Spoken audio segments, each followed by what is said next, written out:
Maka kemudian perlakukanlah orang lain dengan baik. Sebagaimana antum ingin diperlakukan baik sama orang. Kalau antum tidak ingin dihujat kehormatannya, jangan menghujat orang. Kadang-kadang kita ini kayak koboi lesannya. Baru ngaji sekali 2 kali, Masya Allah. Setiap orang jadi salah menurut lesan kita. Padahal bahasa Arabnya saja masih hada hadihi.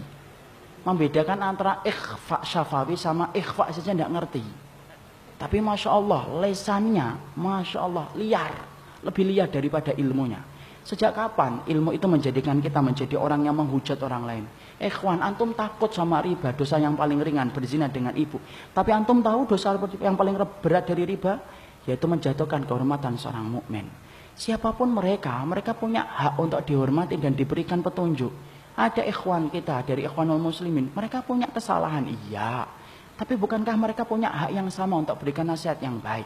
Sebagaimana antum, apakah antum maksum? Apakah antum menjamin bahwasanya antum telah 100% ngikutin Nabi? Tidak kan? Mari kita kemudian hidupkan bagaimana berukhuwah dengan cara yang benar. Kalau kita benci, jangan sama orangnya, tapi kepada orang, kepada perilakunya, tetapi orangnya, peluk hatinya, ikhwan. Lihat Malik bin Dinar, Masya Allah, Malik bin Dinar, malingnya aja bisa tobat gara-gara ketemu Malik bin Dinar. Maling masuk, Malik bin Dinar lagi sholat. Ada maling, Malik bin Dinar mempercepat sholat malamnya. Coba, kalau antum, langsung ngambil palu. Ndak antum, soalnya di sana.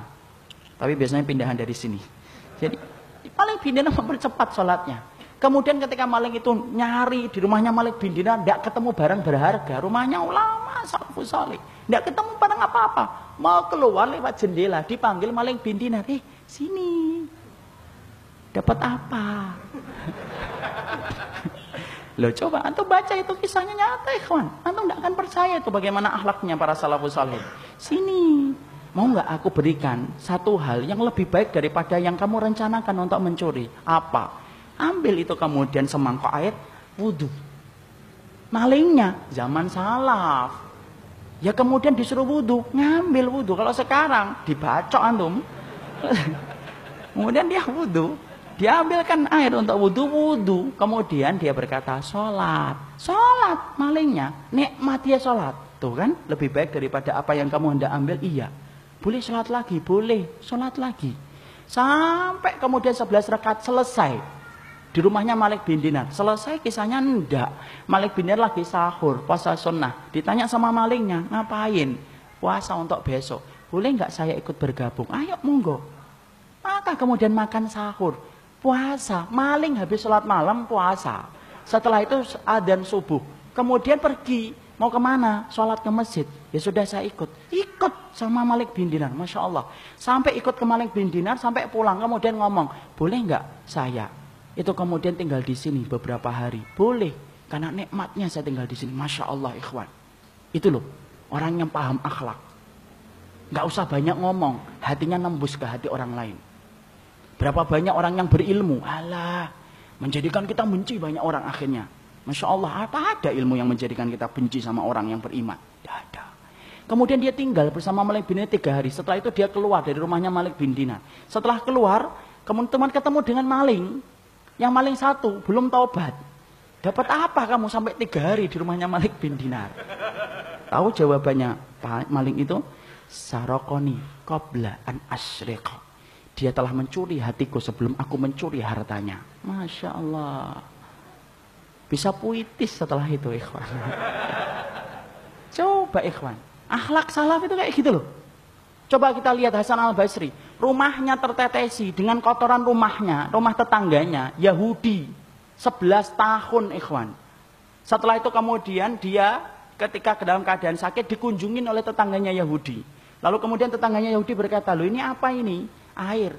Kok bau? Iya, air kotoran itu. Dari mana? Dari rumahmu. Coba. Loh sudah berapa tahun? 11 tahun. Loh kenapa nggak ngomong?